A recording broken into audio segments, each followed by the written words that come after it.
I will implement strong ideological screening of all immigrants. If you hate America, if you want to abolish Israel, if you don't like our religion, which a lot of them don't, if you sympathize with jihadists, then we don't want you in our country and you are not getting in, right? Are we paying attention? Because we've reached the ideological test portion of Trump's campaign for dictator of the United States. And of course, these tests of loyalty to his worldview are only for those filthy immigrants that he targeted the first time he captured the heart of every bigot in America. And by the way, what is our religion and what test is administered to determine if you like it?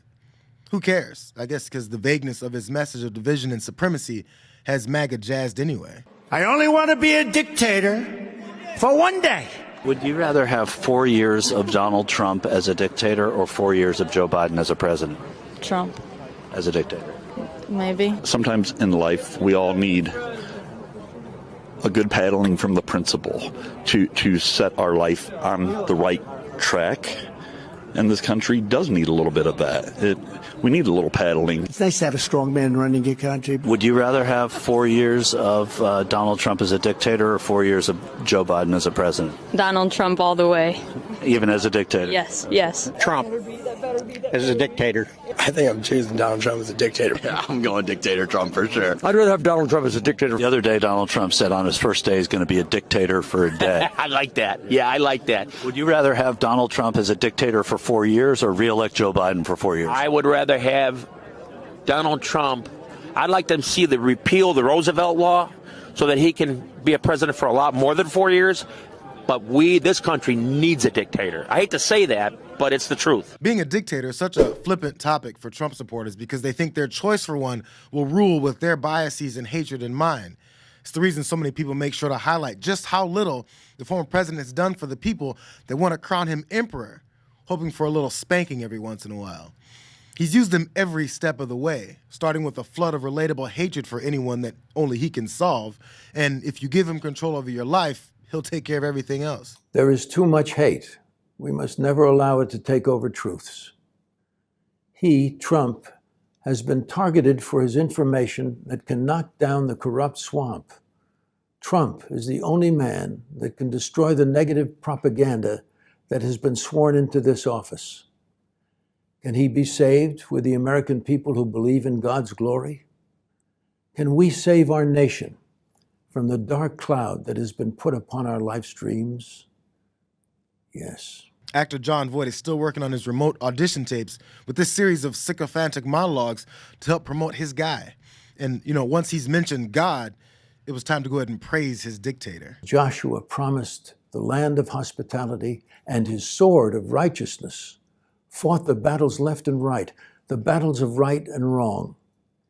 And Jesus said that man can rise above darkness, that he can be saved with this understanding, this truth.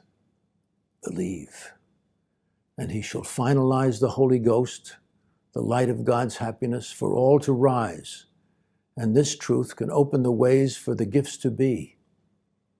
Believe that the man that can help this nation, the one man that was ridiculed, destroyed as Jesus, Trump, can come back and save the American dream for all and make America great with the dignity, with the power of who she is.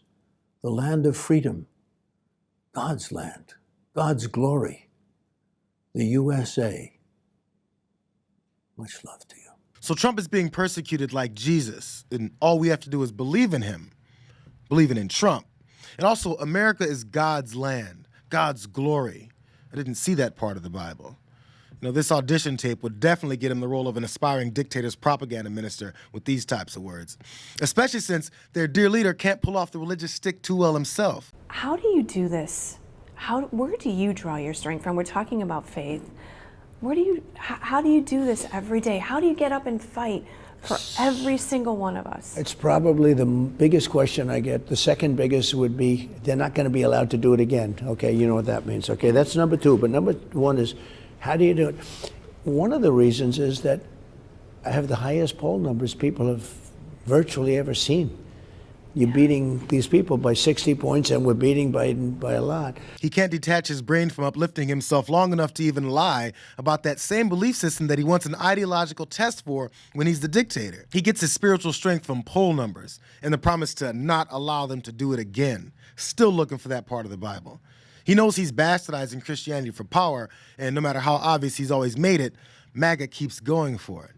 Probably because it was never about Jesus, but about power and punishment for them too. I'm wondering what one or two of your most favored Bible verses are and why. I wouldn't want to get into it because to me that's very personal. You know, when I talk about the Bible, it's very personal, so I don't want to get into verses. I don't want to get into...